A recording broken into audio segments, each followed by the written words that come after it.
Socialism has created a nation that suffers from Stockholm syndrome, which is why Americans today inherently vote for more government solutions. Let's start with every statist favorite, whether you're Republican or Democrat: Social Security, a program that only works because the government f***s senior citizens, with what John Williams of Shadow Stats refers to as the cost of survival increase. You see, our government, in order to reduce its annual deficits and extend the life of Social Security itself, made some major changes in how we account for price inflation in the late 1990s. By doing this, we essentially got rid of the real cost of living increase for our senior citizens. Pre-Clinton administration changes, just using the same calculation of inflation as the 1980s and early 1990s, Social Security checks should be 50% higher, according to economist John Williams. Now, we all know that it's bankrupt in its current form, but it's actually much worse. Of course, people who advocate for more socialism fail to ever see or acknowledge that socialism has failed in every government in the US. To prove it, it's simple. Look at the US federal government, unfunded liabilities, and official national debt. Even lying, none of these programs are sustainable without borrowing more money. In the mind of the statist, things work on the surface, but at the core, it's a disaster. Look at the post office, 49 cents to mail something, right? This beats UPS and FedEx every time. I mean, there are even infographics comparing all three that show time after time the USPS beats the private sector. Government works better, that's what we're told. Wrong. Last year, the post office had $15.9 billion in an annual deficit. Now, out of 317 million Americans, 243 million are adults over the age of 18. So how much on top of the stamps you purchased and other mail-ins you did the post office really cost you? Well, for each adult in the US, the post office cost them an additional $65. Of course, that $65 was actually financed by the Chinese and the Federal Reserve. It gets better, of course, with socialism, because we all know the people that are not paying taxes, God bless them, probably aren't doing as much mailing as someone with higher income. So two shitty ways to look at this. A poor person who sends 3 letters a year is subsidizing JP Morgan, who sends out millions of letters. Or people who already pay taxes but don't send letters end up paying for people to send letters cheaply, who either don't need a break like JP Morgan, or people who pay no taxes get to mail something off for 49 cents since your taxes are subsidizing them. Oh shit. We forgot 47% of the population doesn't even pay income taxes.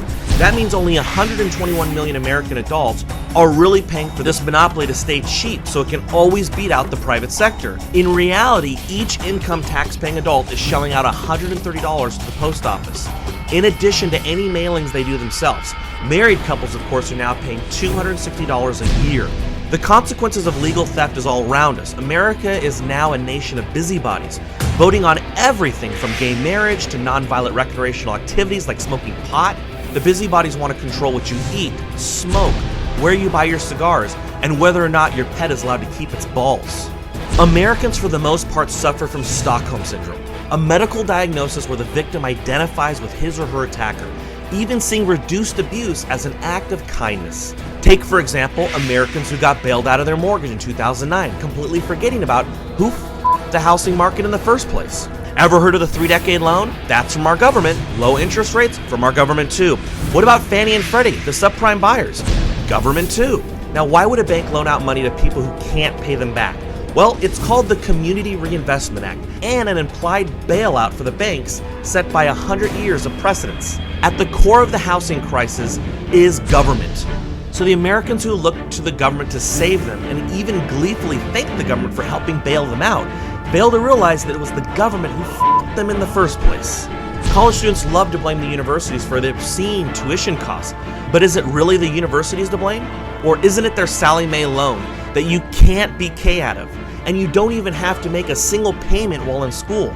Imagine any other business where the government will finance the consumer, and the consumer, an 18-year-old kid, doesn't have to make a payment. So now the government comes to the rescue, so the victims can begin to identify with it and see its unemployment and welfare checks and food stamps as an act of kindness.